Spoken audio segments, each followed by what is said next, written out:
When you were recruited sa CPP, estudyante ka pa noon? Yes. Doon I sa was a loob ng UP yes. Diliman? Yes, sir. Sino nag-recruit sa'yo? Kevin Castro. Kevin Castro. He was a spokesperson of the National Youth. Andyan pa ba siya? Andyan pa ngayon? Patay. I would like to first to recognize Miss KATE RACA. Kanina, Vice Chancellor Agpawa mentioned that he is not aware of illegal recruitment of CPP NPA terrorist group in the University. Pwede bang i-share sa committee na ito at para marinig ni Vice Chancellor ang naging experience mo? Sige nga, pakinggan natin, Ms. KATE RACA. You have the floor. Thank you, sir. Good morning, everyone. I was here also for the previous Senate hearing, and I think ngayon na nandito na Sir Agpawa, it's better to share what actually happened. So, I was a student of UP Diliman from 2014 to 2019. I believe we've met, sir.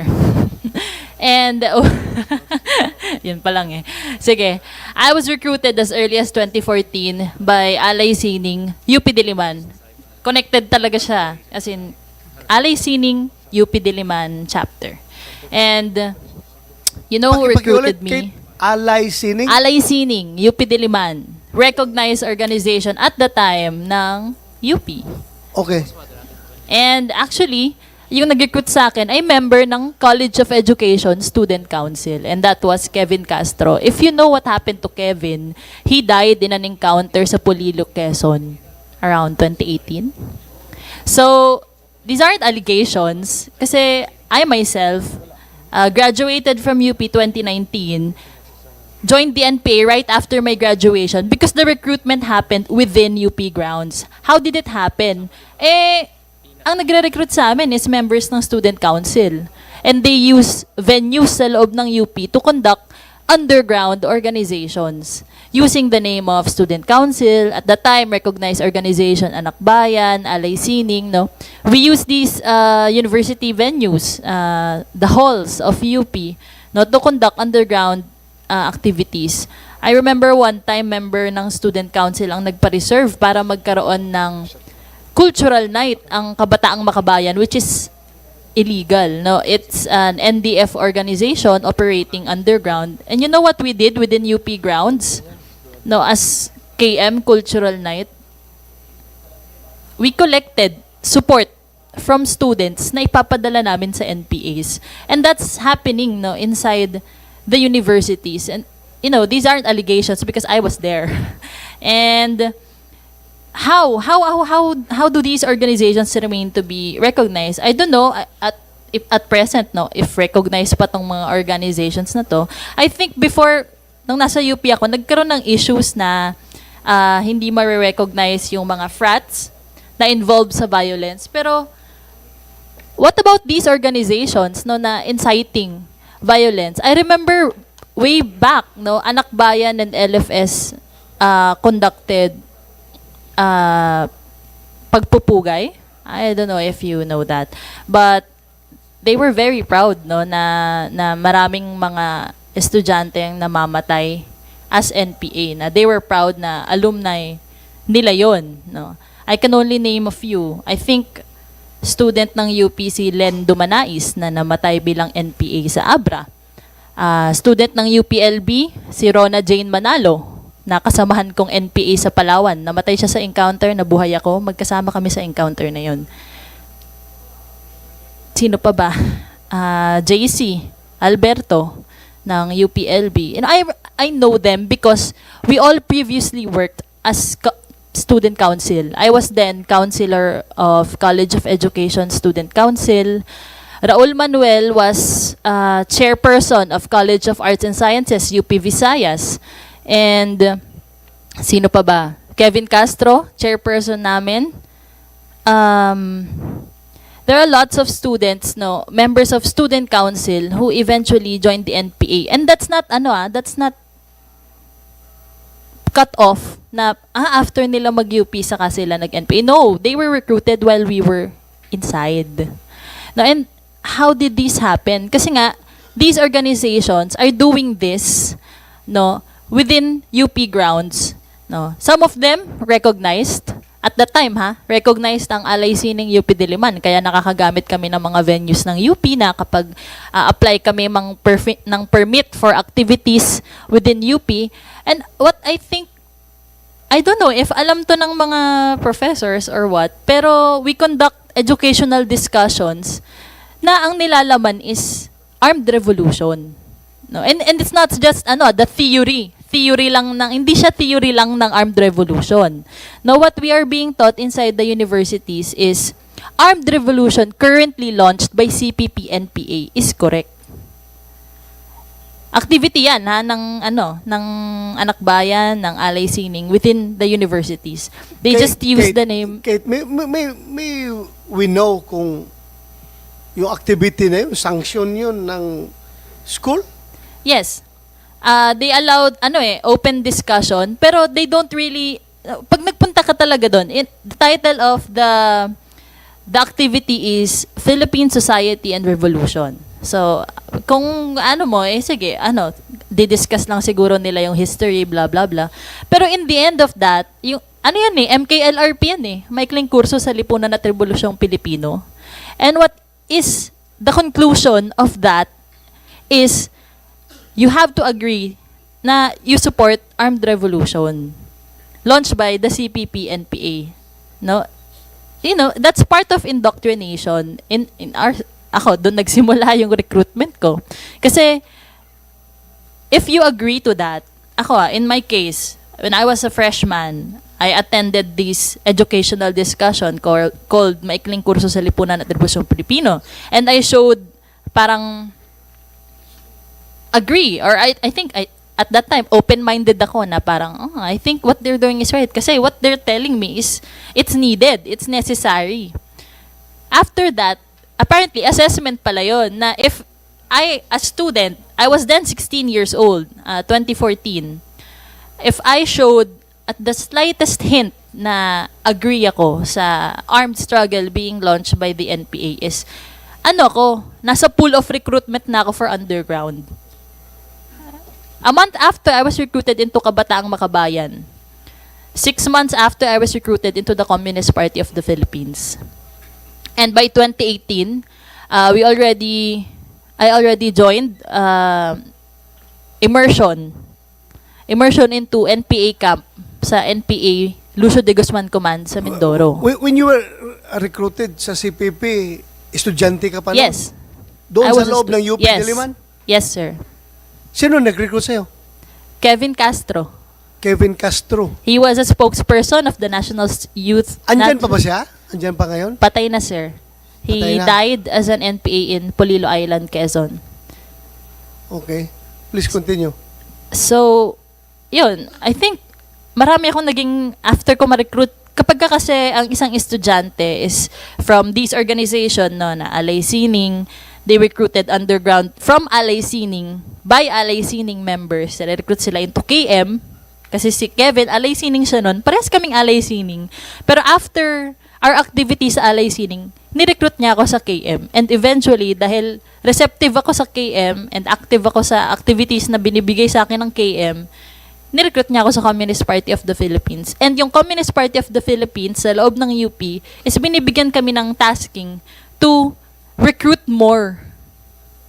And one of the ways na hindi pinapabayaan ng Communist Party na mabitawan namin is yung Student Council. So, right after yung second year ko, 2015 to 2016, inutusan ako ng Communist Party of the Philippines to run for Student Council para yung susunod na freshman, ma-recruit ko. So, parang yung ginagawa ni Kevin ng freshman ako is gagawin ko pag second year na ako. So, ganun yung process. No? So, ayun, that is what is currently happening. No? Even with the rigorous na organization recognition process na you have to submit. Na-comply nga yun ng Alay Sining na nagpasa kami ng everything, ng our finances. Ang requirement lang before, I think, at least 15 members, magpasa ka ng names plus yung enrollment forms nila, pwede na. And then, yung list of activities with pictures. Kasi naging chairperson ako ng Alay Sining UP Diliman. So, I complied all these documents na nagpasa ko, recognized kami. So, if you're recognized, you can request for the use of venues within UP Diliman and everything. Pero, we weren't really doing what we were saying we were doing. Hindi naman talaga, yun lang yung ginagawa. Kung ano yung pinasa namin, hindi lang yun yung ginagawa namin.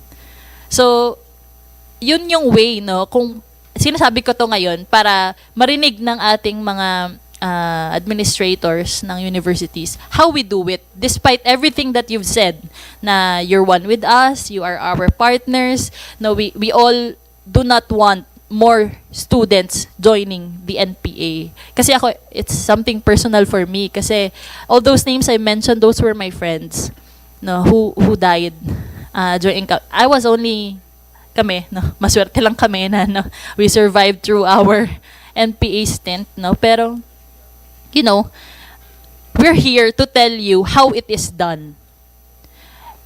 So we can work together to actually, you know, if we can't really stop it, then at least, you know, make it difficult for them to recruit our students into the armed movement. Kasi you can say that these are allegations, but it's true.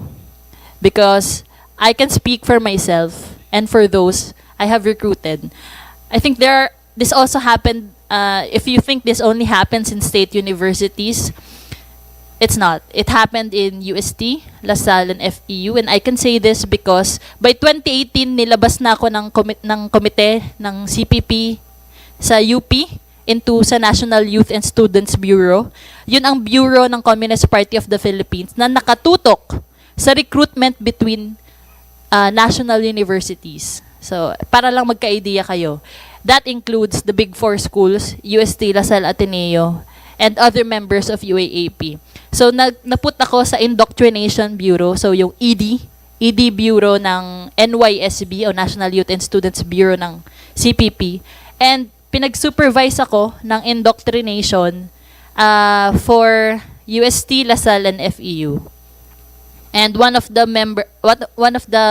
members ng UST, anak bayan, na also na-recruit into NPA. So if you think this only happens in in state universities, may na-recruit din ang CPP into NPA sa UST. And she's still currently active. NPA sa Northern Samar, Irish Rodriguez. I don't think identified na siya kasi nung nakita ko yung mga wanted posters dun sa kumalat na NPA ako recruitment video ng Northern Samar, unidentified pa si Irish eh. Pero siya yung short-haired girl doon. And I recognize her kasi nakatrabaho ko siya nung indoctrination ako ng NYSB sa UST. So, yun. I'm here to tell you how it happened. How they persist even with all these rigorous processes for organizations to exist in UP. And I'm here to, kung pwede ngang nahihirapan nga yung mga fraternities na mag-apply sa organization recognition, gawa ng meron silang issue ng hazing. Bakit kaya pa rin ma-recognize ng anak bayan given na yung activities nila is very proud sila na yung alumni nila ay namamatay as NPA. And that's public knowledge. Hindi naman yan mahirap i-research. Search na lang yung Facebook page nila at nagpo-post sila doon ng mga pagpupugay kay Kevin Castro dahil namatay siyang NPA. Terrorist organization na nga NPA and they're proud na yung members nila ay napupunta doon. Isn't that enough para hindi sila i-recognize? I don't know how I can help you as UP administrators, but here I am telling you how it happened para I think ma-understand. Thank you, Kate. Any response, Professor Agpawa? Agpawa? Agpawa. Kulang lang na isang A. Yeah, it was misspelled. But okay. Yes, Senator, those points were duly noted, and we'll look into these. I think we will have to do a review of our current guidelines on student accreditation and the way they conduct their activities on campus.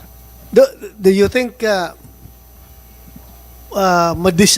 disaccredit mo yung mga sinabi niya na organization? Like, ano yun, sabi mo kay Sining, Alay Sining, ay, very clear, gagaling from isang dati NPA, former NPA yan nagsasabi sa'yo, Alay Sining, you're the one accrediting, right? Sino nag-accredit? Yes, Senator, one of the offices. One of the me. offices nag-accredit nito, Alay Sining. So, sinabi na ngayon dito ngayon, can you promise this committee that you will do the appropriate action? Yes, Senator. We, following what Ms. Raca said, we'll have to, I think, conduct due diligence in looking into these allegations and see what we can do as a university to correct what's wrong, if there's any. Yeah, diligence. Also, you part of your due diligence is to listen to her testimony, right? Yes, Senator, Thank you. that's correct. Thank you. And those points were duly noted po. Salamat, Professor Agpawa.